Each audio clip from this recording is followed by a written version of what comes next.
Hola Alfredo, bienvenidos al volante de Hispano Post. ¿Cómo estás, Andrés? Bueno, un placer conversar contigo y estar aquí en tu carro. Estos casos que estamos viendo de violación de los derechos humanos son los más graves que tú como abogado te ha tocado ver. Bueno, te diría en términos cuantitativos, sí podríamos decir que es más grave. En términos cualitativos, hemos visto cosas que en el 2014 también vimos. Sin embargo, por ejemplo, lo que me ha llamado más la atención es la cantidad de casos de abuso sexual en lo que respecta a personas detenidas, tanto mujeres como hombres, que no había visto en el año 2014, ¿no? Y sobre todo de jóvenes. Bueno, sí, de jóvenes en su mayoría. Y el caso de una señora, digámoslo, joven, pues de 30 años, sin embargo es madre, con 2 hijos, casada, etcétera.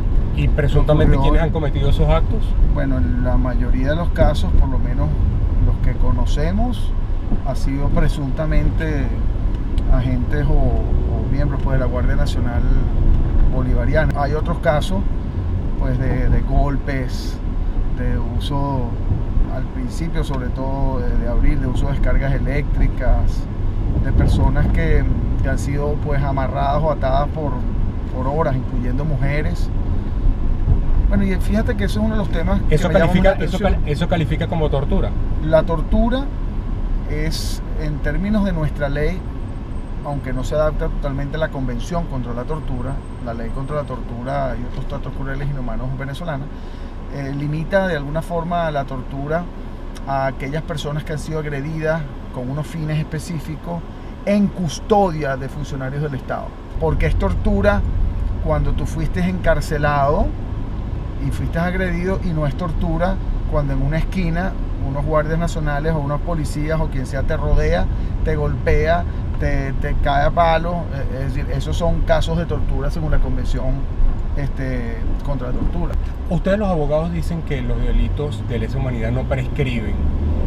¿Qué puede esperar? Eso no es una frase como esperanzadora, pero ¿qué puede esperar una persona que le violen los derechos humanos o los familiares de las víctimas como para que se haga justicia? Bueno, no es una simple frase. Nuestra Constitución, en el artículo 29, establece concretamente que las violaciones graves a los derechos humanos y los delitos de lesa humanidad no prescriben, ¿no? Eso es algo establecido en nuestra Constitución. No es simple retórica ni esperanza.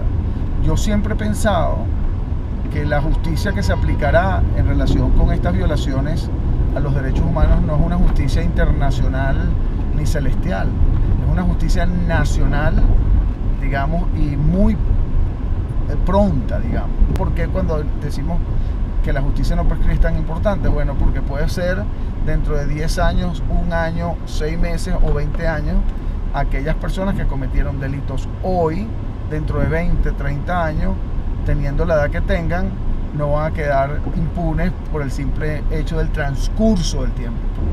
¿Estamos frente a una dictadura? No solo frente a una dictadura, yo he dicho que es una dictadura de carácter militar, que la guinda de la torta, digamos, del esquema y la evidencia absoluta fue cuando se comenzó a utilizar en mayo precisamente la justicia militar como mecanismo de intimidación y mecanismo de criminalización de la protesta o de los manifestantes. Pero ahora, concretamente, con la violación flagrante, clara a la Constitución, dándole las espaldas al pueblo con esta constituyente que simplemente es de carácter unilateral, decidida por el presidente, obviando la posibilidad de que el pueblo vote y determine si la quiere o no. Eso ya evidentemente representa un esquema claro dictatorial, ¿no? ¿En qué marcarías la diferencia del gobierno del presidente Maduro con lo que tenemos de referencia de la dictadura de Pérez Jiménez o la de Juan Vicente Gómez?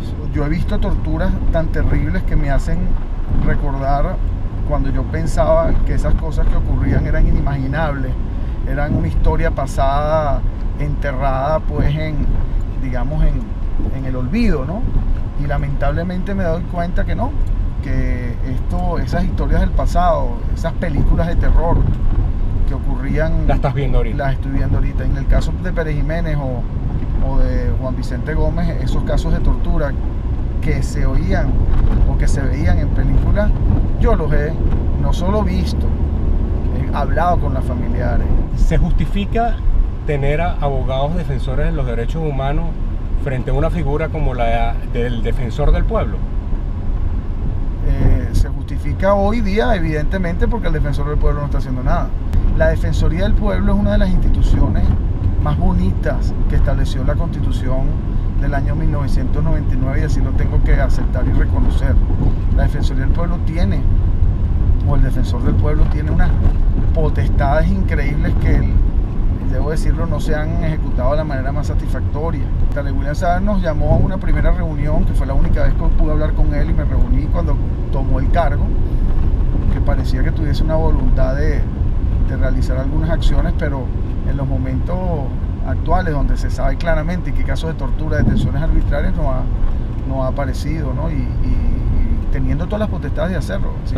Lo percibes como actuando alineado con el Ejecutivo Nacional. No es que lo percibo, o sea, eso es evidente. O sea, a mí que me diga que no, pues.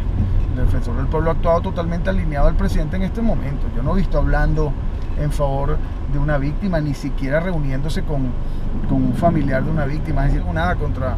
Es más, hablaría contra William Saab en cualquier momento. No tengo nada contra él personal, la verdad.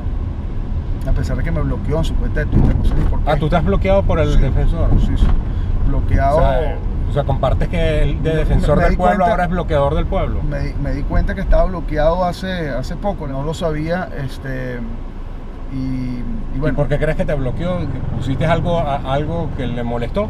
No, debe ser que no quiere leer lo que está sucediendo en la realidad, porque yo no he bloqueado a nadie en mi vida, ni a los que me insultan. No sé qué se gana con el bloqueo, la verdad. Creo que se gana que tú no puedas leer lo que la persona dice, entonces peor. No es que no leen lo que yo digo, sino yo no puedo leer lo que él dice. O sea, es algo también un poco como loco, ¿no? Tú no bloqueas, pero sí le cantas. Yo siempre he dicho, y lo repito, yo primero soy ser humano, después músico y después abogado. Y después defensor de derechos humanos. En ese orden. Sí, así fue mi historia. La música, como te digo, es mi